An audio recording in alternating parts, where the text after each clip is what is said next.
Yeah, we can shoot some arrows. I want to do the bear. Oh, okay. Uh, Shooting bow and arrow with my oldest daughter, and we're going to answer some questions.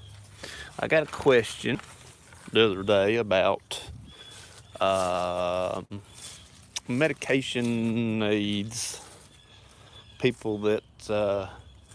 people that give medication that aren't nurses. Around here, we actually call them sec techs. I have no idea why we call them sec techs. It makes no sense. I think it stands for like secretary tech, but they're not actually secretaries. Anyways, uh, these uh, these folks give medication that are not nurses. Typically, they give medications at nursing homes. If you have somebody at a doctor's office, they're typically MOA, medical office assistant, or a CMA, and these people are typically trained to give medication. Um, Good shot, baby. That was Um, not a good shot. well, it went through. Anyways, back to the question at hand. This person wanted to know, how do I feel about them? I personally do not like them. Not them as people, but good shot. I typically don't like having med aids, sec techs, because as a nurse, you're going to have to go back and you're going to have to sign off on everything that they do. I'll give you a quick story. I had a sec tech one time that had filled up her entire med pass on her cart. She had these little cups, almost like Dixie cups. And on these little Dixie cups, she was writing very vague descriptions of the patients. It could have been the room, it could have been the initials or whatever it was, and going ahead and putting all of her 8 a.m. meds in each one of these little cups.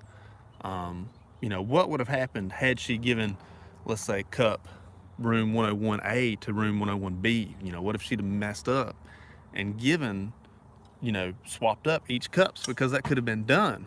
And this I shot a net. awesome job. And this person not being a nurse, she very easily could have done this.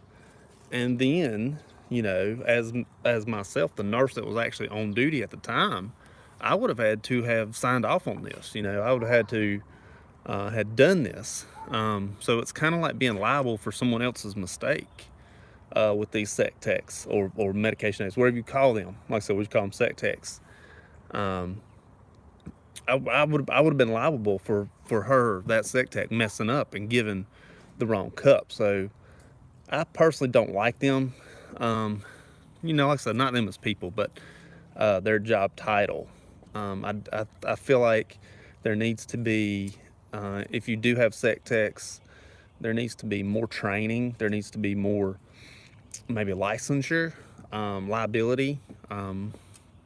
They need to be able to sign off on their own stuff. They need to be, um, as helpful as they are. It's too big of a liability for me. Um, I personally just would rather do without, and I'd rather have a nurse instead of another sec tech.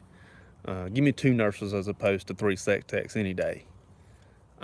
Just because that other nurse can do things while they're in that room that the sec tech can't do. Treatments and breathing treatments, wound care treatments, so on and so forth. And that sec tech, they can't do anything but give meds. So I disagree. I just don't like it. I just feel like they're too big of a liability. And if you're going to be a sec tech, I was a sec tech for just the littlest bit.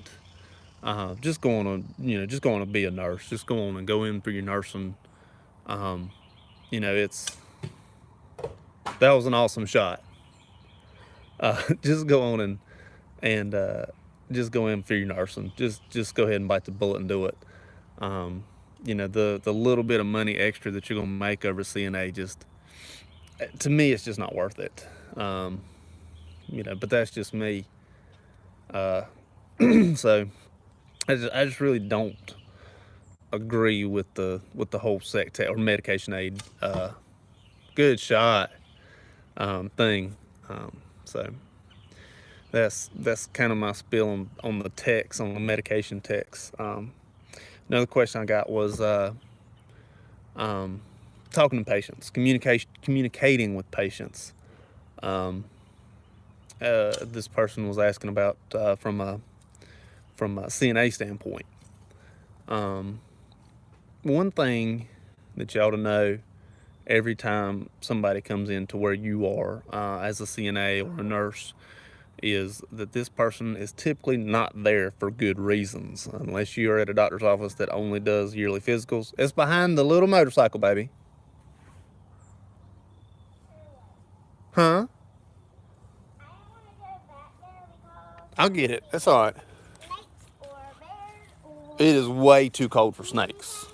So, And we haven't seen a bear in years. Anyways, patients come to you, and patients are not there for good reasons typically. They're typically sick. Hold on. Let me get out the way. Patients are typically sick. Patients are typically, just ill in some way. And, they are, they're right there at your feet. These patients, they typically get mad and lash out at people. And a lot of times it's the nurse or the CNA because you're the one that's there. But basically just be very compassionate. A lot of times the best thing you can say is nothing. But always, introduce yourself and, whatnot. But it's hard to tell you how to talk to people.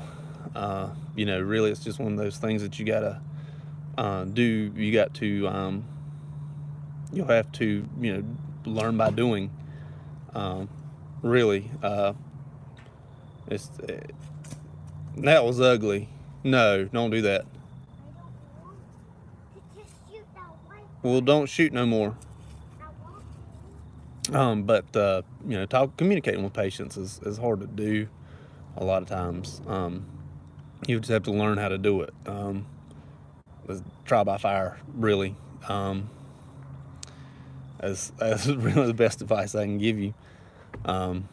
But that's the question was an introverted person. It's over here. An introverted person is a person that really just kind of keeps to themselves and doesn't communicate well with others. I have no idea where your arrow is. And Oh no. not being an introverted person, it's hard to say how to be good communication skills being an introverted person. So I really don't know. Just kind of try and do it. But I'm gonna look for some arrows. Hope it helps.